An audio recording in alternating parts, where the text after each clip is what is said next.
السلام علیکم رحمۃ اللہ وبرکاتہ۔ عزیز طلباء و طالبات، ایک بار پھر سے استقبال ہے آپ کا ڈیجیٹل اسکول میں۔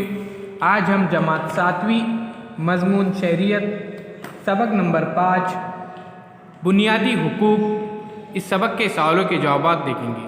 اس سے پہلے ڈیجیٹل اسکول کو سبسکرائب کیجیے، ساتھ ہی ساتھ بیل آئیکن کے بٹن کو پریس کیجیے تاکہ نئے تعلیمی ویڈیو سب سے پہلے آپ دیکھ سکیں۔ عزیز طلباء و طالبات، ڈیجیٹل اسکول اس اینڈرائڈ ایپ کو آپ ضرور ڈاؤن لوڈ کیجیے، یہ بالکل فری ہے، اس میں تمام مضامین کے ویڈیوز اپلوڈ کیے گئے ہیں۔ تو آئیے بچوں جانتے ہیں سوالوں کے جوابات۔ آئیے لکھیے سوال نمبر 1، مذہبی ٹیکس لگانے پر دستور نے پابندی عائد کی ہے۔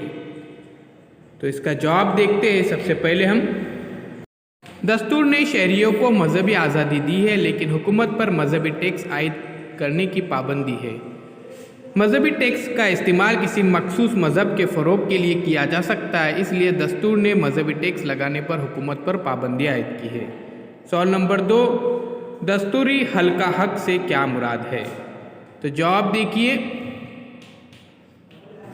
دستور کے دیے ہوئے بنیادی حقوق کی خلاف ورزی ہونے پر شہریوں کو عدالت سے انصاف حاصل کرنے کا جو حق ہے، اسے دستوری حل کا حق کہتے ہیں۔ آئیے پیارے بچوں اب ہم دیکھیں گے مناسب لفظ لکھیے۔ تو سوال نمبر 1 ہے غیر قانونی گرفتاری اور نظر بندی سے تحفظ۔ تو اس کا جواب ہے شخصی پیشی۔ آئیے سوال نمبر 2، سرکاری افسر نے کسی کام کو اپنے کس اختیار کے تحت انجام دیا، اس سے جواب طلبی کا عدالتی حکم۔ تو اختیار۔ سوال نمبر 3، عوامی مفاد میں کسی فریضے کو انجام دینے سے متعلق حکومت کو عدالت کا قانونی پروانہ، مینڈامس۔ سوال نمبر 4، ماتحت عدالت کو اپنے دائرۂ اختیار سے باہر نہ جانے سے متعلق عدالتی حکم، طلبی۔ تو پیارے بچوں اب ہم دیکھیں گے وجہ بتائیے کہ ہم ایسا کیوں کر سکتے ہیں۔ نمبر 1، تمام بھارتی شہری اپنے تہوار منا سکتے ہیں کیونکہ۔ تو وجہ ہے بھارت کے دستور نے بھارتی شہریوں کو ثقافتی حق دیا ہے۔ تہوار و تقریبات عوامی زندگی کی ثقافت کا ایک حصہ ہے۔ دستور نے ثقافتی رنگا رنگی کے تحفظ کا حق دیا ہے، اس وجہ سے تمام بھارتی شہری اپنے تہوار منا سکتے ہیں۔